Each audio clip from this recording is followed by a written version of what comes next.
Okay, hindi ko na naman alam kung pang ilang episode na ng podcast to. Nga pala, White Mesa na. Anong podcast to, tol? Kahit saan podcast. So, yun, nagbabalik tayo sa kahit saan podcast kung saan nagpa-podcast kami kahit saan. O nga pala, tol, pakilala ka. Ako po si Cards. Si Cards, taga saan ka, tol? Taga dito din, local. So, nandito kami nga pala. Nandito kami sa Macau ngayon sa mga hindi nakakaalam. So, yun, ang pag-uusapan namin ngayon is all about music. So, sa mga music enthusiast dyan, or hindi naman necessarily kailangan musikero ka or what, or basta may passion ka about music, panoorin mo tong episode na to.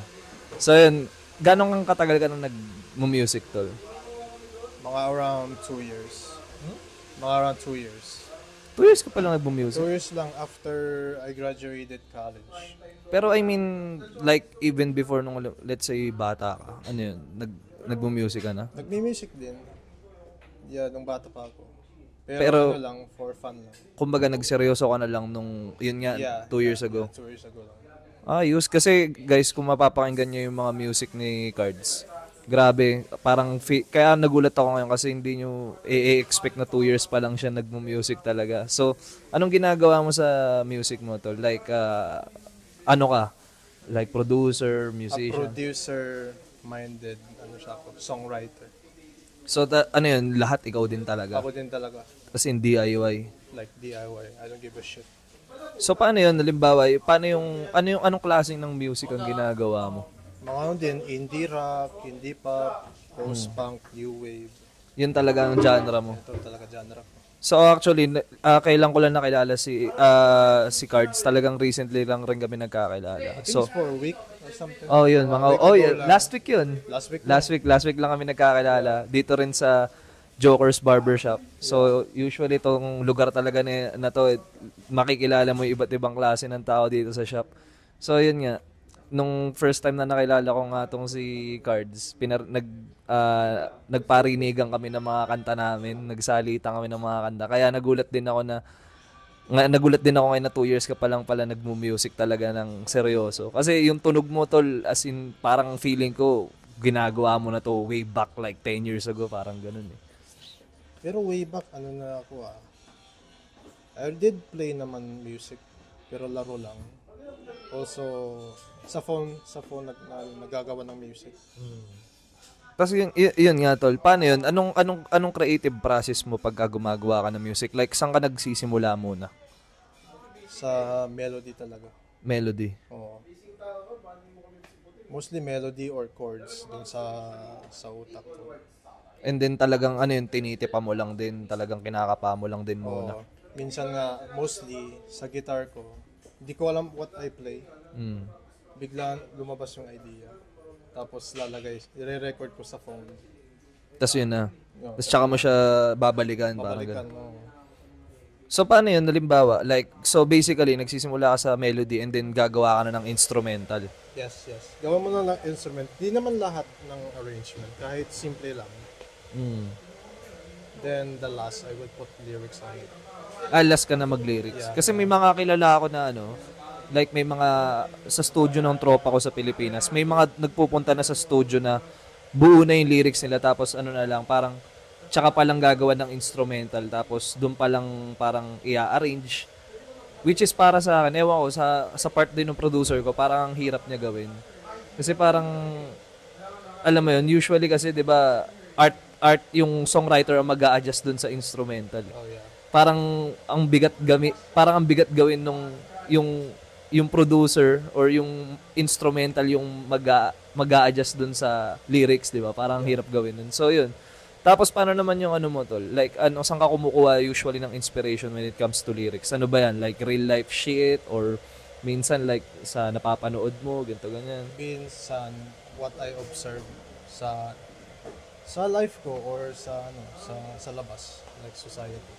Like, talagang lang, kumbaga, hindi ka solely kumukuha ng inspiration lang sa sarili mo. Kumbaga, kumukuha ka rin sa ibang. Sa mga tao din. Actually, ganun din ako. May mga ganun akong kanta na usually kasi, nasanay kasi yung mga tao sa akin or yung mga nakikinig sa akin na lahat ng sinasabi ko sa lyrics is kumbaga based on experience ko sa sarili ko, which is parehas tayo na hindi naman lahat din ng kanta ko is tungkol lang sa akin. Kumbaga, meron akong halimbawa, for example, may storya na naikwento sa akin si ganito na kumbaga na-inspire ako. Kumbaga, minsan doon ako bumubunot ng idea na parang alam mo yun na ano ako sa kwento niya na parang doon ako nai-inspire minsan sa ibang tao rin ako nai-inspire ng makabuo ng lyrics ba, ng konsepto. May mga events na totoo na observe ko or na witness ko. Inalagay ko din sa sa kanta ko din. Yun nga yung maganda. Pero ikaw naman tol, 'di ba sabi mo gumagawa ka ng mga indie na genre, 'di ba? Anong masasabi mo sa mga alis na si Danny Katz, siya busy siya ngayong araw. Ang dami niyang ginupitan. So, yan guys. Hi guys. Bye guys. Pogi si Aaron.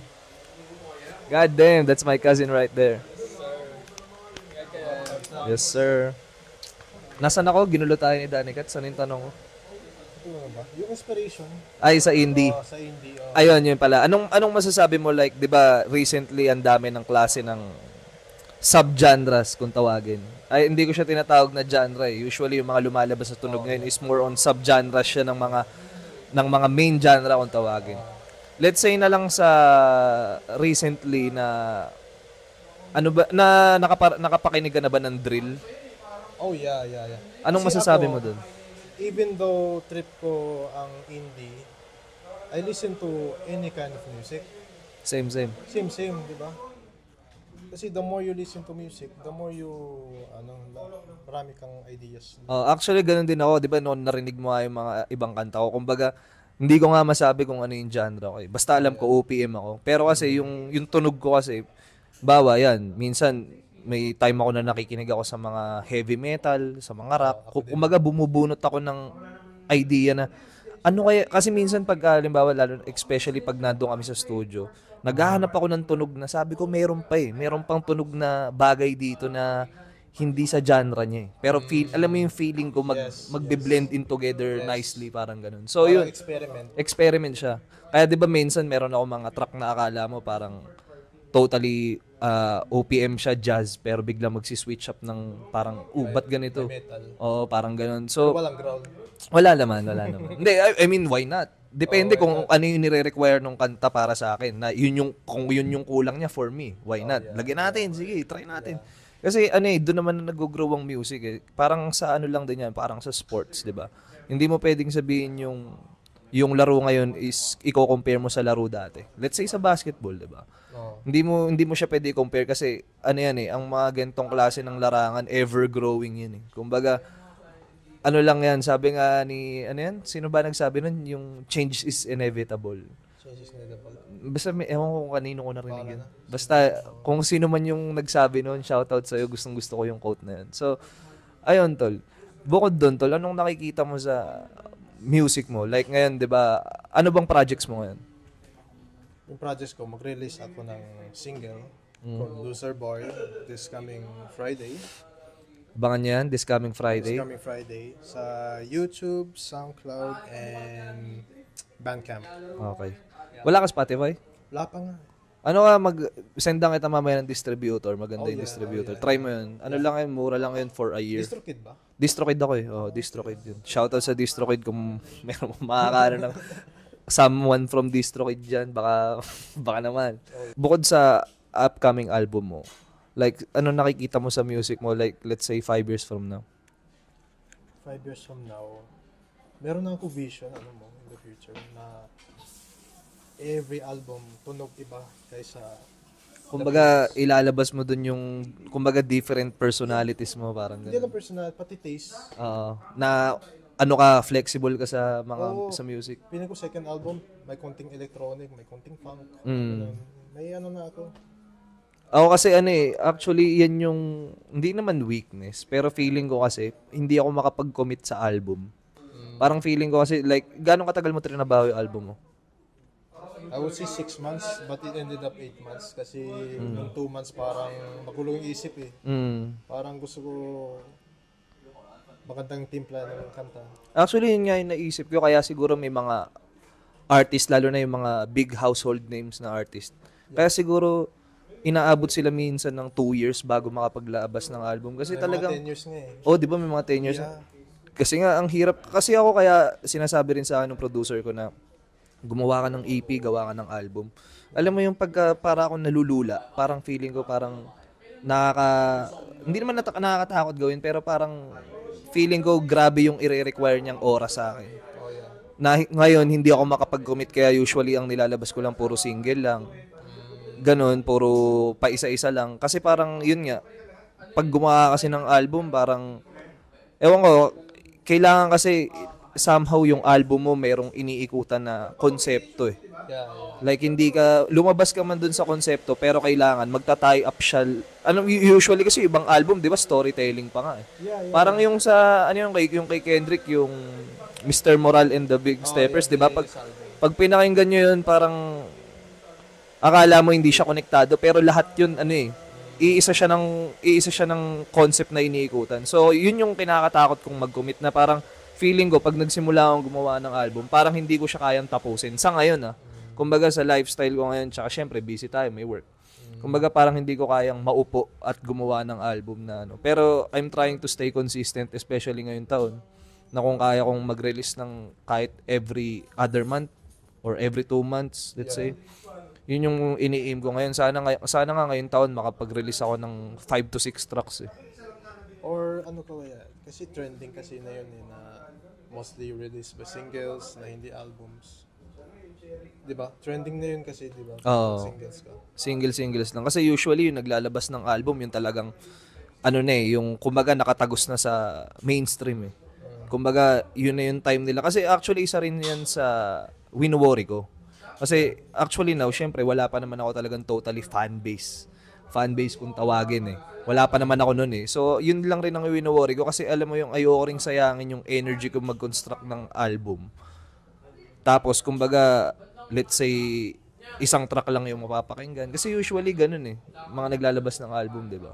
So, yun ang akin, parang gusto ko muna kahit paano magkaroon ako ng stable or somewhat following or konting fan base na pag naglabas ako ng album is yung hindi masasayang yung effort ko na kahit paano mabigyan din ng pansin yung ibang kanta dun sa album.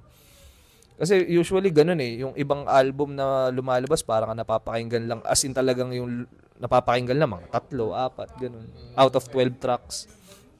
Ayun. Ako kasi, the reason why I make music sa albums talaga.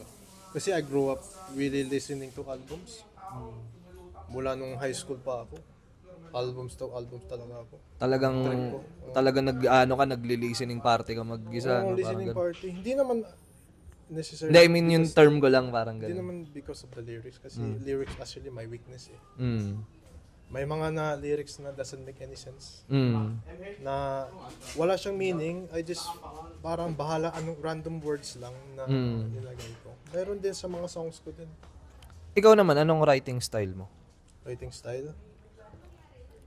Based on what I've observed, di ba? Sa album mo, let's say sa album. Or minsan doon sa internet, just looking for words na fit doon sa kanta. Yeah. Kasi mostly lahat ng karamihan ng ako naman, ang writing style ko naman kasi usually yan nga nagsisimula ako sa instrumental, 'di ba? Yeah. Actually wala akong pagpapasok ako ng studio, wala talaga akong baon na concept. Kumbaga kung ano yung ibinigay na emotion sa akin ng instrumental, doon ako nakakaisip ng concept na. Pero yung sabihin mong pupunta ako sa session ng halimbawa, ito yung gagawin ko. Wala akong ganung plano usually. Minsan pa nga, pagka dati nung ginagawa ko yung alam ko na yung concept na gagawin ko. Minsan, pag nandun na ako, tapos nabuo na namin yung instrumental ng producer, nag-iiba na yung concept ko. Parang, hindi para dito to. Pero Iba. ako question for you. Yeah. Have you been to totoo na music studio? Kasi we usually record sa bahay lang, sa bedroom lang. Actually, gandang question yan. Diba? Kasi I never kahit once. Ako hindi pa nga rin eh. Nakapunta na ako sa official na talagang recording studio, pero hindi para mag-session, hindi para mag-record. Wala, halimbawa, kasama ko yung tropa ko, sinamahan ko, ganun. Ganun lang, pero yung as in ako yung magpa-participate, hindi pa. Kasi feeling ko, nakikita ko nga yung ibang mga doon, yung mga interview ng mga producer, yung grabe yung mga aparato, ang lalaki ng equipment. Sabi ko, putag, sabi ko, iniisip ko, para saan tong mga gamit na to? Kami, nakakabuo kami ng laptop lang, tsaka mic. Kami, laptop, mic. Hindi yun nga Ano kaya yun, no? Ano kaya, para saan kaya yun? Kasi pag nakita mo, daming pihitan eh. Yeah. Para saan kaya yun? Professional eh. Yun nga, diba? Para saan siya? Ibang feeling kaya yun. Kasi I never experienced eh. What if I record sa totoong studio? Ano kaya feeling ko? Ano kaya environment ko paggawa? Kasi yung iba kaya, di ba nga yung ibang mga storya, minsan sa studio na natutulog. Yung talagang minsan nagbababad sila ng mga walang labasan, 1 week. Yung mga ganun eh. Only if you're recording studio, bahay mo din. Hindi, may mga ganung storya ng mga artist, lalo na sa Tate. May mga ganun pag nanonood ako ng mga interview. Minsan daw may mga 1 week na hindi lumalabas ng studio. Iniisip ko kung literal ba na hindi lumalabas. Alam mo yun? Kaya minsan naisip ko rin yung ano kaya yung feel. Tama, ang ganda nga nung tanong mo. Ano kaya yung feeling nun, no? Yeah, feeling. Kasi kung sa maliit na studio nga lang, parang ang dami ko na naiisip na concept. Paano pa kaya yung ganun Kaya sa big studio. Kasi I heard interviews sa mga artists. Parang na-stress na sila once they come to the studio. Actually, feeling ko, part ng stress nila yung nakaka-intimidate kasi yung lugar. Parang pag nandun ka, parang, tangina, parang kailangan maglabas ka ng hit song. Parang ganun kasi syempre magre-rent ka ng place. Yeah. Tapos yung producer, irerentahan mo rin yung oras niya. Babayaran mo siya. Kumbaga, once na nakalapag ka na sa ganung klase ng recording studio, feeling ko parang, yun yung pressure siguro. Pressure, stress. Tapos yung intimidation. Kasi kahit paano, pag sa atin, yung mga home studio lang. Like ngayon, yung uso ngayon, kahit sa Pilipinas, yung home studio kasi puro, kala mo na rin. Magaganda na rin. Pero iba yung, pro na rin. Setup. Pero ibig sabihin, iba pa rin yung sigurong nasa, let's say, old school way ng recording. Yeah. Iba pa rin siguro yun. Yung old school way nga, naka-tape hindi yung computer na yun. Oo. Mas mahirap nga yata Kung mistake ka, wala na. Oo, di ba pupunitin? Ano yung film ba yung tawag doon? Pupunitin mo lahat yun. Hindi, tsaka paano kaya sila nagcha-chop dati? Di ko nga. Di ba? Parang pag-editing, lalo mo. Di ba? Pag may mistakes, yeah. Tsaka paano sila mag-master? Parang ang hirap nung ganun. Kaya respect talaga sa mga tao dito. Ito nga pala, si Cards. Di ba nasabi niya, lahat siya. Like songwriting, producing. Ito pa isang matindi dyan. Pati mixing and mastering, siya rin ang gumagawa sa lahat ng mga tracks niya. Which is, nung narinig ko yung kanta niya, tapos sinabi niyang siya lahat gumawa. Talagang mind blown ako. Kasi hindi lahat ng tao ganun eh. Merong producer, pero pinapasa nila sa iba para i-mix at i-master. May mga ganun eh. May mga ganun. Kumbaga, ang tawag nila is sound engineer, di ba? Sound engineer, So, sound engineer, ang the one who produce, yung mimix ng mastering. Yung tawag nila sound engineer. So, ikaw, paano mo napag-aralan lahat yun, tol? YouTube talaga. YouTube lang din. Talagang tsaga-tsaga. Accessible na yun eh. You got your phone, you got your laptop. Just watch YouTube videos. Yun yung talagang edge ng generation natin. Doon ko na, Kasi nag-try ako niyan, actually, hindi naman sa music, sa editing naman, photo editing. Ganun nga lang din, YouTube lang. Pero kasi yun naman ang weakness ko, wala akong patience. Parang feeling ko hindi siya kakayanin ng oras ko. Alam mo yung, kasi kanya-kanya tayo ng strengths and weakness eh. Kumbaga, ikaw, pagka naupo ka, kaya mong tumapos ng ganun. Ako naman, more on parang, feeling ko hindi na kaya ng oras ko sa ngayon. Sa ngayon, ayoko i-limit din yung sarili ko. Sana in the future, magkaroon ako ng oras pa. Kasi sino ba namang hindi may gusto na parang ikaw na rin lahat gagawa, di ba? Kumbaga, unang-una, makakamura ka. Pero may sasabi ako, may mixing and mastering, hindi naman perfect. Meron din ganun. Perfect. Kasi, what if I send my mixes to, yung mga mixes ko doon sa mga sound engineer, iba yung opinion nila. Iba yung feedback. Actually, kasi iba rin yan eh. Yung mixing and mastering kasi yan, depende sa style na gusto mong gawin eh. Hindi naman pare-parehas yan eh. Like, for example, sa iba't ibang, hindi nga rin siya genre-based eh. Yung mixing and mastering, hindi rin siya genre-based eh. Yeah. Merong genre-based, pero hindi rin siya totally nakalimit lang sa genre yung type of mixing and mastering. Kasi ano rin yan, depende rin sa vocals din ng artist. Iba pa rin yan, mag-iiba pa rin. So, sobrang daming kailangang alamin. Kaya ako nasabi na parang hindi siya kaya ng oras ko ngayon. Right, Kay? It's okay. No problem. This is Kahit Saan Podcast. Kahit saan, what is the meaning of kahit saan? Nga pala, guys, for everyone who doesn't understand Tagalog, kahit saan means everywhere. So, this is the Everywhere Podcast. Everywhere podcast. You can podcast everywhere from Yeah. Nga pala, nasa Joker's Barbershop pala kami sa mga hindi nakakaalam. So, ito ang lugar kung saan ang dami nagaganap ng hindi mo inaasahan. Lahat dito nangyayari. So, yun. Ikaw, Tol, ano pang mai-share mo sa kanila? ano lang yung song ko this Friday, Loser Boy. This coming Friday. Ayun, pakinggan nyo yun para maintindihan nyo yung sinasabi namin. Para maintindihan nyo kung ba't galing na galing ako dito kay Cards. Ito na lang, Tol. Anong tips na lang ang maibibigay mo sa mga music enthusiast na gustong pumasok sa producing na lang muna? If you love doing it, just fucking do it. Walang simple as that. Simple as that. Just do it, sabi nga ng Nike. Even though you're not a producer, kahit sa life. Tama, kahit Pag may sa passion aspeto. ka, Hindi lang sa music, kahit kung ano man larangan ang napili nyo. Basta trip nyo gawin nyo lang. Hanggat wala kayong naapakan tao, wala kayong nagagawang negative sa kapwa nyo or masama, gawin nyo lang. Huwag nyo isipin yung sasabihin ng iba na, ganito ganyan. Kasi usually dun na nawawalan ng loob ang tao dun nawawalan ng gana. Kumbaga nagpapauna sila sa outside noise, sa mga sasabihin ng iba agad, iniisip na, nag-overthink na sila na, tangina, baka mamaya pag ginawa ko isipin ng mga ganito, ganyan. Or isipin nila, parang, alam mo yung papansin ako. Usually, ganun eh. So yun, wag nyong isipin yun hanggat wala kayong naapakan tao. Gawin nyo lang ng gawin yung trip nyo. Ganun lang kasimple. May mga shoutouts ka ba, Tol? shout out to my mom, my dad, my sisters. Shoutout sa inyo, My family. friends, go there. So yun, abangan nyo kami dito especially dito sa Macau, marami kaming plano ni Cards na music, magko-collab kami. So, ako excited ako doon actually, lalo na pag napakinggan nyo yung mga type of music niya, tsaka yung type of music ko.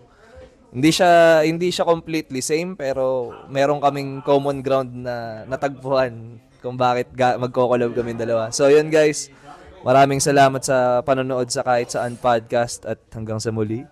Peace.